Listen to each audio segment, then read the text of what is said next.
Fala, futuro aprovado, tudo bom com você? Aqui é Eduardo Cortes em mais um vídeo. Eu quero bater um papo muito bacana com você que está se preparando para o próximo concurso da Polícia Rodoviária Federal. Eu quero mostrar na tela para você como que você consegue montar um plano de estudos personalizado para a sua realidade. E isso é muito importante, porque nós vemos muitos cronogramas de estudos em canais do YouTube que são generalizados, nada muito direcionado para a sua rotina e para as suas dificuldades. Então eu quero mostrar na tela aqui para vocês como que vocês devem distribuir as disciplinas, como que vocês devem colocar cada etapa dos seus estudos, até porque existem alguns parâmetros importantes que você deve avaliar, analisar aí antes de montar o seu planejamento. E isso é muito importante, porque num concurso desse de alto nível, quanto mais organizado, mais planejado você tiver, muito mais vai fluir os seus estudos aí na sua casa. Então fica até o final desse vídeo, porque eu tenho certeza absoluta que vai te ajudar bastante a se planejar, a se organizar e principalmente montar esse grande projeto de ser aprovado na Polícia Rodoviária Federal. Então vamos lá. Antes de a gente começar a distribuir as disciplinas dentro do nosso plano de estudos, eu tenho 5 perguntas importantíssimas para poder fazer para você. Se você não conseguir responder essas 5 perguntas, dificilmente o seu cronograma de estudos vai ser produtivo. Então pega caneta e papel e responde cada uma das perguntas que eu tenho para fazer para você. Primeira pergunta é a seguinte: há quanto tempo você estuda para esse concurso da PRF? Isso daqui é muito importante, por quê? Porque se você é um concurseiro um pouquinho mais experiente, que estuda 2, 3, 4 anos, a sua rotina já está muito aliada com o seu edital. Então você já tem um hábito de estudar, você já tem aquele gás total aí, porque você está estudando todos os dias. Agora, se você é um estudante iniciante, Eduardo, tô começando do zero agora, viu o edital que vai sair em breve e tal, e resolvi estudar. Então é outro tipo de planejamento. E por que eu falo isso? Porque nós temos que distribuir disciplinas e assuntos dentro do nosso plano de estudos que sejam tangíveis. O que é algo tangível? É aquilo que você consegue cumprir, né? As suas metas, as suas matérias, as etapas do seu concurso. Então não adianta nada você que está começando a estudar agora e encher de 2, 3, 4, 5 matérias. Então é muito difícil. Mesmo você tendo uma carga horária de estudos bacana para poder estudar. Porque você não tem o quê? O hábito e a rotina de estudos. Se você é um concurseiro mais experiente, isso é muito legal porque você vai começar a trabalhar muito mais questões de prova, ok? Segunda pergunta: qual o seu tempo disponível para poder se dedicar aos estudos? Isso daqui é muito importante. Porque não existe planejamento de estudos sem prazo definido e também um tempo hábil para cumprir o seu cronograma. Então não adianta nada você falar para mim que tem 6, 8, 10 horas por dia e não conseguir estudar, tá? Ou você falar para mim, Eduardo, só tem 1 hora por dia. Também não consegui estudar. Então, vai depender muito, ó. Coloca no papel quantas horas líquidas você tem. Eu não tô contando o horário que você vai lavar a louça e você fica escutando uma coisa. Eu não tô contando o horário que você tá dentro do ônibus e tá estudando. Você tá entendendo? É, tipo assim, parar para estudar realmente. Eduardo, eu tenho 3 horas. Bacana. Eduardo, eu tenho 12 horas. Legal. Então, é muito importante você avaliar desde agora quanto tempo disponível 100%, que é aquele momento de foco total nos meus estudos. Terceira pergunta: quantas matérias você já finalizou? Isso daqui é mais para concurseiros experientes que já bateram algumas vezes o edital ou algumas vezes algumas disciplinas. E por que isso é tão importante? Porque quando a gente estiver montando o nosso cronograma de estudos, nós devemos levar em consideração não apenas as disciplinas, mas também os assuntos que você já concluiu, ou seja, que você já tem um domínio legal. Por quê? Porque a gente precisa dar uma ênfase maior, principalmente às matérias e os assuntos que tem mais relevância em prova, obviamente, e que você tem mais dificuldade. E essas que você já finalizou, trabalhar muito mais bateria de questões. Então, escreve aí no papel quantas disciplinas e quantos assuntos você já finalizou do edital. Quarta pergunta: quais são as suas maiores dificuldades? Isso daqui é muito importante para a gente analisar como que vai ser a distribuição dentro do nosso plano de estudos. Eduardo, eu tenho muita dificuldade em física. Então a gente precisa dar uma ênfase maior em física. Eduardo, eu tenho muita dificuldade em português, né? Sintaxe, cara, é um demônio aquilo. Então a gente precisa dar uma ênfase maior em sintaxe. Enfim, a gente precisa dar uma ênfase maior, obviamente, para aquelas matérias e assuntos que você tem mais dificuldade. Então isso é muito importante quando a gente está distribuindo as matérias aí dentro do nosso plano de estudos. Então você deve entender um pouquinho as suas dificuldades em cada uma das disciplinas. Isso é muito importante, porque se você não souber as suas fraquezas, dificilmente você vai criar planos de ação para poder corrigir as suas falhas. Então, desde então, quais são as suas maiores dificuldades dentro das matérias e dentro de cada um dos assuntos? Quinta e última pergunta: quais são os materiais disponíveis que você tem para poder estudar? Isso daqui, cara, é muito importante. Por quê? Pense o seguinte: Se você montar um planejamento muito bacana, tudo alinhado, com várias metas, com horário definido, com as matérias bem distribuídas, legal. Só que se você não tiver as ferramentas corretas para poder executar tudo isso, não adianta de nada. Pensa, é como se fosse um prédio. Ah, Eduardo, eu tô com vontade de construir um prédio. Bacana, isso é uma ideia, é um planejamento de construir um prédio. Só que existem ferramentas para poder construir um prédio. Um martelo, um serrote, uma serra, uma picareta, enfim. Só que também tem um outro quesito por trás disso. Não adianta nada você ter uma ferramenta e não souber usar aquela ferramenta no momento correto. É como se eu quisesse martelar um prego na parede com um serrote. Tá totalmente errada a ferramenta. Eu tenho que usar a ferramenta correta para poder executar aquilo que está dentro do meu planejamento. É a mesma coisa dos seus estudos. Não adianta nada você ter um curso online e não souber usar esse curso. Não adianta nada você ter diversos PDFs, mais de 5.000 PDFs, e não souber usar da forma correta. Não adianta nada você ter uma plataforma de questões e não souber utilizar a plataforma da maneira correta. Então você tem muitas ferramentas e pouca utilização correta dessas ferramentas. Por isso que eu quero te perguntar, quais são os materiais disponíveis, né, as ferramentas disponíveis para poder você executar o seu cronograma de estudos. Agora nós vamos começar a montar o nosso planejamento de estudos, ok? Então presta atenção porque existem dois tipos de planejamento. O planejamento cíclico e o planejamento distributivo. Eu vou explicar um pouquinho cada um deles, ok? Então vamos lá, a primeira coisa que a gente precisa fazer é mudar a data do nosso planejamento. Vou colocar dia 2/11, que vai cair numa segunda-feira. Beleza, já coloquei, já alterou todas as datas aqui. Então vamos lá, eu já deixei pré-moldado aqui algumas etapas, que é questões, revisão e resumo. Cada uma dessas colunas que você está vendo em tela é um dia da semana, ok? E eu vou explicar cada uma das etapas aí para você ter a maior produtividade possível. Então vamos lá, existem dois tipos de planejamento, o cíclico e o distributivo. Como que funciona o planejamento cíclico? Eu começo uma matéria, termino essa matéria por completo, ok? Para depois começar outra. Então um exemplo, eu vou começar por português. Vou clicar aqui, colocar português, tá? E eu vou finalizando português, ó. Colocar interpretação de texto, tá? Vou colocar uma sequência aqui, ó. Só de exemplo. Na terça-feira, de novo, português.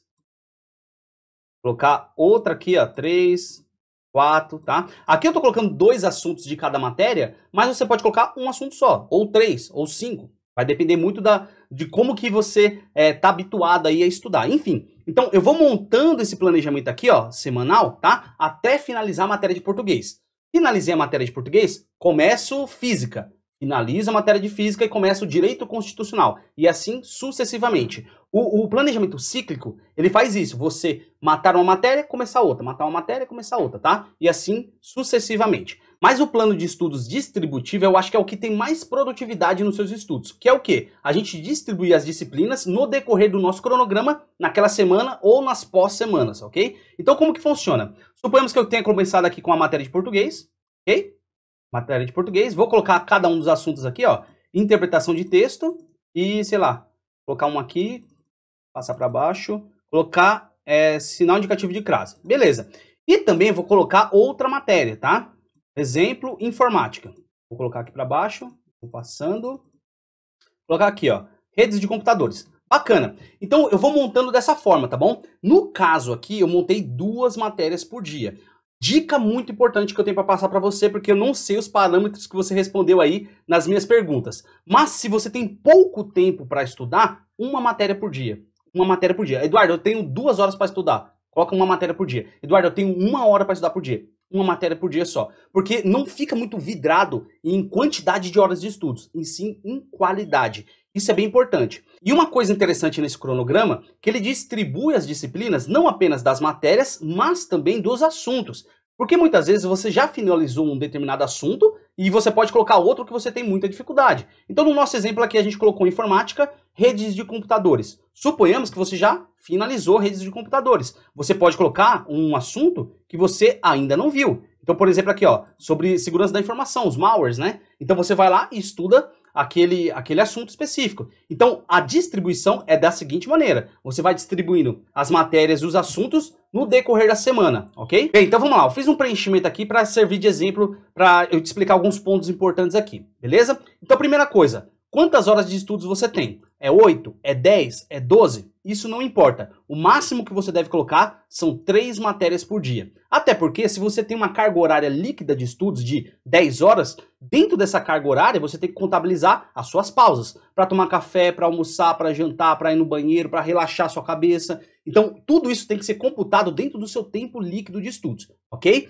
Não fica vidrado em quantidade, e sim em qualidade de absorção do conteúdo que está dentro do seu cronograma, beleza? Uma coisa bem importante, se você pode colocar até 3 disciplinas, no nosso exemplo eu coloquei 2, e ainda faltaram ética e direitos humanos. Então como que vai proceder o nosso cronograma de exemplo aqui? Você vai estudar 2 matérias por dia, de segunda a sábado, isso contando a sua grade de estudos, tá? Isso daqui é só exemplo, então você vai colocar as suas dificuldades, as matérias que você já finalizou, a sua carga horária de estudos, enfim, se você tem baixa carga horária, uma matéria por dia só, beleza? O importante é fazer um cronograma tangível, que você consegue cumprir, ok? Então você vai cumprir esse cronograma de segunda a sábado e aos domingos fazer uma revisão geral de tudo aquilo que você estudou, mais uma redação para você treinar. Tenta no mínimo fazer uma redação por semana, ok? Se você prestar atenção no nosso cronograma, todo dia você vai fazer questões, revisão, teoria e também, eu vou colocar aqui embaixo, ó,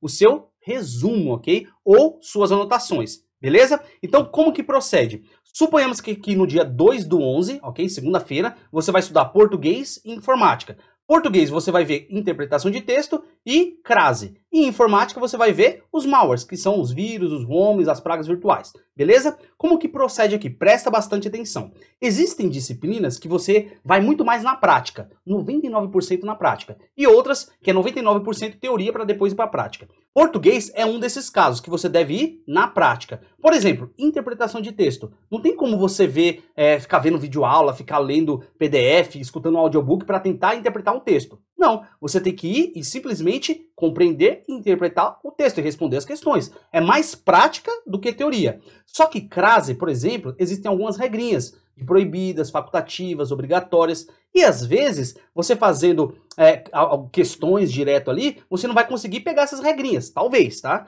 Então você vai precisar um pouquinho de teoria. E quando a gente fala de teoria, a gente fala de audiobook, de apostila, de PDF, de videoaula, enfim. Como que você vai absorver esse conteúdo? Então presta bastante atenção, porque existem matérias no qual você vai ter que ir direto para a teoria para aprender aquele conteúdo, ou outras que você já tem uma familiaridade e consegue ir direto para as questões de prova. Então, o primeiro filtro que você deve fazer. Então, suponhamos que você esteja estudando português e informática no dia 2 de novembro. No dia 3, você vai começar a sua rotina de estudos por questões de prova. Do que, Eduardo? Do que você estudou no dia anterior. Então, se você estudou hoje português e informática, amanhã, no exemplo, você tem que começar questões de prova de português e informática. Ou seja, 24 horas depois que você estudou, você deve fazer questões. Nossa, Eduardo, mas eu sempre fiz 10, 20, 30, 40 questões no mesmo dia que eu estou estudando. Então, praticamente, você está se auto-sabotando. Até porque quando você está absorvendo a parte teórica, o conteúdo, né, dentro da sua memória de curto prazo, que nós chamamos de campo de trabalho, cara, tá muito fresco na sua cabeça. Então, a probabilidade de você acertar muito mais questões de prova é iminente. É quase 100% de certeza que você vai ter um desempenho bacana aí quando você responder questões logo após de ter visto a teoria. Por isso que eu dou esse tempo de relaxamento, da sua mente entrar num estado difuso, que é o estado de compreensão e relaxamento do seu cérebro. Então, quando você deixa para 24 horas depois, o que você está fazendo? Você está deixando o seu cérebro organizar as ideias para que você possa realmente testar os seus conhecimentos. Agora, se você testa depois que você viu a teoria, obviamente que a probabilidade de você acertar muito mais questões é muito grande. Ah, Eduardo, mas sempre quando eu vejo uma videoaula, leio um PDF, lá no final do PDF tem muitas questões. Eu posso fazer? Sim, mas são questões de fixação e não de medição de desempenho. São totalmente diferentes. Uma coisa é você assistir uma videoaula e no final da videoaula o professor passar algumas questões de fixação só para você compreender ali. Outra coisa é você fazer uma bateria de questões para medir o seu desempenho. 70%, 80%, 90%, são coisas totalmente diferentes. Então minha orientação a você, cada um faz um estilo diferente, tá bom? Mas minha orientação para você, faça questões de desempenho 24 horas depois que você estudou aquela disciplina. No nosso caso aqui, dia 2, português e informática, eu vou fazer questões no dia 3, A segunda etapa é a revisão e é muito importante para você fixar o conteúdo. Eduardo, onde que eu faço essa revisão? No seu caderno, ou no seu tablet, ou no seu Kindle, não sei onde você vai fazer. O importante é você fazer das suas anotações, do seu grifamento, dos seus mapas mentais, do seu flashcard, enfim. Você precisa ter um material seu, com suas palavras, onde você vai pegar essas informações e explicar para você mesmo. Isso a gente chama de revisão ativa. Saber explicar o conteúdo que você anotou, que você grifou, que você marcou, que você colocou as suas observações para você mesmo, tem um poder enorme de fixação no seu subconsciente. Então, revisar sempre 24 horas depois. Então, no nosso caso aqui, estudo no dia 2 português e informática. No dia 3 eu começo a minha rotina por questões de português e informática e depois eu faço uma revisão de tudo aquilo que eu anotei, de tudo aquilo que eu grifei de português e informática, tá bom? Eduardo, por que eu não faço a revisão primeiro e depois questões? Pelo mesmo motivo que você não deve fazer questões depois da teoria, tá? De desempenho, ok? Não de fixação. Porque senão você vai estar ativando a sua memória de curto prazo e a probabilidade de, quando você revisar o conteúdo e fazer questões, é muito grande de você acertar. Você entendeu? Então você não pode se auto-sabotar. No decorrer dos seus estudos, você tem que sempre estar em constante avaliação consigo mesmo. Beleza? Então já falamos de questões, já falamos de revisão, agora vamos partir para a parte teórica, ok? Existem N formas de você aprender a teoria. Por livro, apostila, PDF, videoaula, audiobook, enfim. Existem N formas e ferramentas para você absorver o conteúdo que você está estudando das disciplinas. Lembra que eu te perguntei o seguinte, quais são os seus materiais para você aprender cada matéria e cada assunto? Isso é de extrema importância. Porque se você não tiver um material bem sintetizado, bem resumido, bem claro as informações para você, com várias dicas de professores, um material autoexplicativo, onde você consegue ler e absorver o conteúdo já de imediato, vai dar ruim o negócio. Então você tem que escolher muito calmamente os seus materiais de estudos, porque eles vão ser de extrema importância para você executar todo esse planejamento de estudos. Mas a gente seguindo o padrãozinho dos concurseiros, que é leitura de PDF, de apostila e também videoaula, a gente tem alguns parâmetros para poder ter uma maior eficiência nos estudos. Primeiramente, leitura. Não adianta você ler 5, 10, 15, 20, 30 páginas de PDF e quando voltar não entender porcaria nenhuma, não lembrar de nada. Então a intenção aqui é você ler, fazer uma leitura, né, breve, simples, focada, só que em blocos. Ou seja, leia 2, 3, 4 parágrafos e anota o que você entendeu daqueles parágrafos, ok? Fez isso, anotou, grifou, colocou suas observações, já vai para mais 3, 4 parágrafos. E assim sucessivamente. A leitura em blocos, principalmente para quem não tem um hábito da leitura, é muito eficiente, porque não deixa você no marasmo, cansado, né, exausto de tanto ler. Então vai lendo de pouquinho em pouquinho, mas com qualidade, ok? Caso for necessário você assistir uma videoaula, aí sim você vai para a videoaula, tá? No último caso, ok? Ah, Eduardo, mas eu aprendo melhor por videoaula. Então você é uma exceção. Você assiste a videoaula primeiro e depois faz a leitura. Não tem problema. Estudar para concurso público não é uma ciência exata, pessoal. Uma dica bem importante. Estudar não é uma ciência exata. Cada um tem a sua forma diferente de aprender.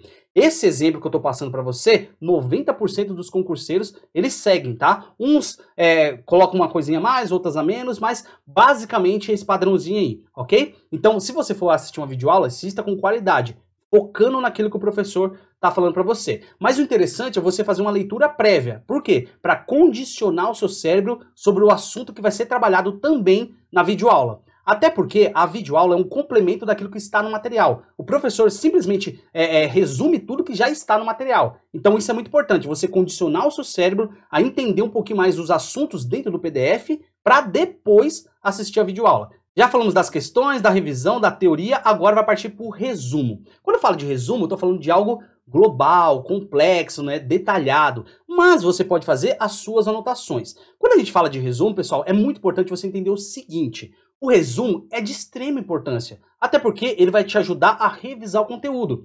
Só que esse resumo não pode ser Ctrl+C, Ctrl+V daquilo que o professor está passando na lousa ou no slide, porque Ctrl+C, Ctrl+V é cópia e não resumo. Resumo é com suas palavras. E quando a gente fala de resumo, você tem que entender o que são palavras-chave. As palavras-chave, elas indicam como se fosse um gatilho mental para você lembrar do conteúdo. Inclusive, eu tenho um curso gratuito de mapa mental aqui no nosso canal, que eu vou deixar aqui em cima nos cards, ok? Vai lá, faz esse curso de mapa mental, porque eu ensino do básico até o avançado, no ponto de você acertar questões de prova através do seu mapa mental. Então lá eu vou ensinar palavras-chave, ramos de explicação, como você deve grifar corretamente, como você extrair o conteúdo do texto para poder colocar dentro do seu mapa mental. E na última aula, que é o mais legal de tudo, a gente começa a responder questões de prova através do nosso resumo, apenas. Então esse resumo que eu coloquei no cronograma pode ser algo global ou apenas anotações, grifamento, ok? Mas o interessante é você ter esse tipo de comportamento de fazer a elaboração de resumos, porque você vai pegar esse conteúdo que você está fazendo e revisar 24 horas depois, e também tem a revisão de 7 dias, que é a revisão geral. Quando a gente chegar no domingo, a gente vai pegar todos os assuntos que a gente viu, tá, no decorrer da semana e vai revisar na onde? No seu caderno, no seu tablet, no seu Kindle, no seu iPad, sei lá onde você vai revisar. O importante é você pegar tudo isso e revisar daquela forma que eu te expliquei, falando em voz alta e explicando o conteúdo para você mesmo. Beleza? Eduardo, mas ainda faltou direitos humanos e ética. Como que a gente vai fazer? Então vamos lá. Lembra que a gente está fazendo um modo distributivo, ok? Distribuindo cada uma das disciplinas no decorrer do nosso cronograma. Então no dia 8 aqui a gente finalizou com a revisão geral e com a redação. Quando chegar na segunda-feira, aqui no dia 9, o que a gente vai fazer? Colocar a matéria de direitos humanos e ética, tá? Então eu vou colocar aqui rapidinho. Pronto, então eu já coloquei aqui na segunda-feira, dia 9/11, no nosso exemplo aqui, ética e direitos humanos. Tá, Eduardo, mas como que vai continuar o decorrer do cronograma? Vai seguir a mesma linha de raciocínio, só que agora a gente vai rodar novamente. Exemplo, vou pegar aqui, ó, colocar, vou copiar isso aqui, tá? Ctrl C, Ctrl V. Pronto, olha lá, tá vendo? Então, depois que a gente finalizou ética e direitos humanos, a gente volta para português e informática, depois raciocínio lógico e legislação. Ah, Eduardo, mas ficou a mesma grade da primeira semana. É só você alterar os assuntos, ok? Então, por exemplo, interpretação de texto, sempre deixa. Crase, eu posso mudar, colocar, por exemplo, colocação dos pronomes. Beleza. Informática, eu vi aquele assunto, posso colocar outro. Aqui, ó. Computação em nuvem, e assim sucessivamente. Então eu vou alterando os assuntos que eu já finalizei e colocando assuntos novos para a gente sempre ir rodando cada uma das matérias e cada um dos assuntos. Ah, uma coisa muito importante, pessoal. Me perguntaram muito sobre esse cronograma de estudos, porque eu postei uma foto lá no meu Instagram e também aqui na comunidade do YouTube, montando um cronograma igual a esse para um dos meus alunos dentro do processo de coach. Então eu vou deixar aqui embaixo na descrição do vídeo e também nos comentários um link para você acessar esse cronograma de estudos. Além dessa parte aqui de cronograma de estudos semanal que você está vendo em tela agora, existem várias outras ferramentas avançadíssimas para você organizar, planejar e principalmente projetar cada etapa dos seus estudos. Vale a pena você conferir cada uma das ferramentas e o link eu vou deixar aqui embaixo na descrição do vídeo. Agora eu quero que você participe aqui do canal. Deixa aqui embaixo nos comentários se você tem um planejamento personalizado para você, que você mesmo elaborou, ou se você segue um cronograma de estudos de algum cursinho preparatório. Deixa aqui embaixo nos comentários, porque a sua participação é fundamental para que a nossa comunidade cresça cada vez mais. Então, ótimos estudos para você, pode sempre contar comigo. Até mais.